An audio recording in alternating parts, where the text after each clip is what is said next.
Shalom, saudara saya yang kekasih dalam Tuhan Yesus Kristus. Saat ini keadaan dunia menjadi semakin lama, semakin menakutkan, semakin mengerikan.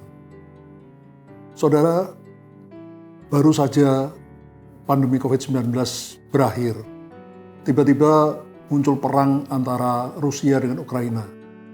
Peperangan ini telah berdampak besar bagi ekonomi dunia.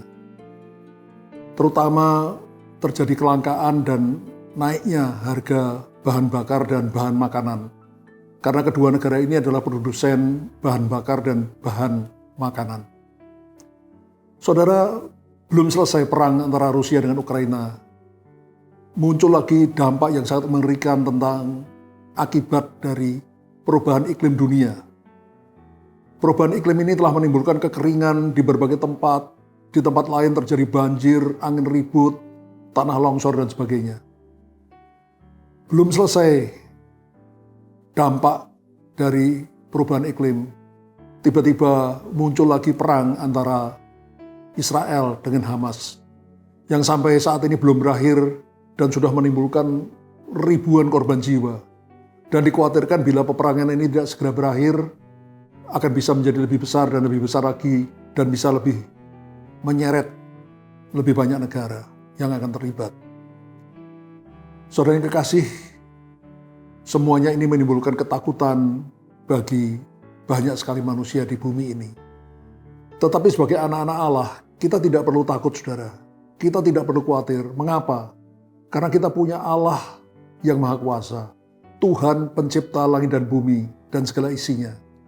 Tidak ada satupun yang terjadi di atas kolong langit ini tanpa seizin Tuhan.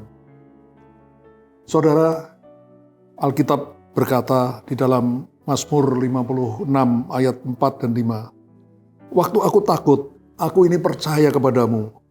Kepada Allah yang firman-Nya kupuji. Kepada Allah aku percaya, aku tidak takut. Apakah yang dapat dilakukan manusia terhadap aku?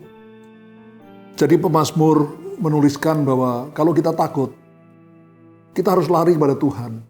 Kita percaya kepada Tuhan, kita berpegang teguh pada Tuhan dan kepada firman-Nya. Saudara, kita percaya dan berpegang pada Allah dan pada janji-janjinya. Dan itu akan membuat kita tidak merasa takut lagi. Karena sekali lagi Allah berkuasa untuk melakukan segala sesuatu dan untuk menepati janji-janjinya.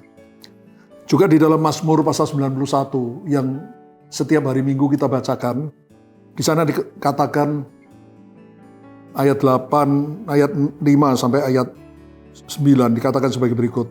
Engkau tidak usah takut terhadap kedahsyatan malam, terhadap panah yang terbang di waktu siang, terhadap penyakit sampar yang berjalan di dalam gelap, terhadap penyakit menular yang mengamuk di waktu petang. Walau 1000 orang rebah di sisimu, dan 10.000 di sebelah kananmu, tapi itu tidak akan menimpamu. Engkau hanya menontonnya dengan matamu sendiri, dan melihat pembalasan kepada orang-orang fasik. Sebab Tuhan ialah tempat perlindunganmu, yang maha tinggi telah kau buat tempat perteduhanmu. Saudara, sekali lagi, mari di tengah dunia yang semakin bergejolak, yang semakin menakutkan, semakin mengerikan, kita berpegang teguh kepada Tuhan. Kita berlindung di dalam Tuhan. Mata Tuhan tertuju pada orang-orang yang sungguh hati kepada Dia, yang takut akan Tuhan, yang mencari Tuhan dengan segenap hati, yang melakukan kehendak-Nya. Maka saudara, kalau kita ada dalam perlindungan Tuhan, penyertaan Tuhan, kita tidak perlu takut. Karena Tuhan Allah yang Maha Kuasa. Dan janji-janjinya dalam Alkitab itu ya dan amin. Apa yang Tuhan janjikan, pasti Tuhan genapi. Haleluya. Amin.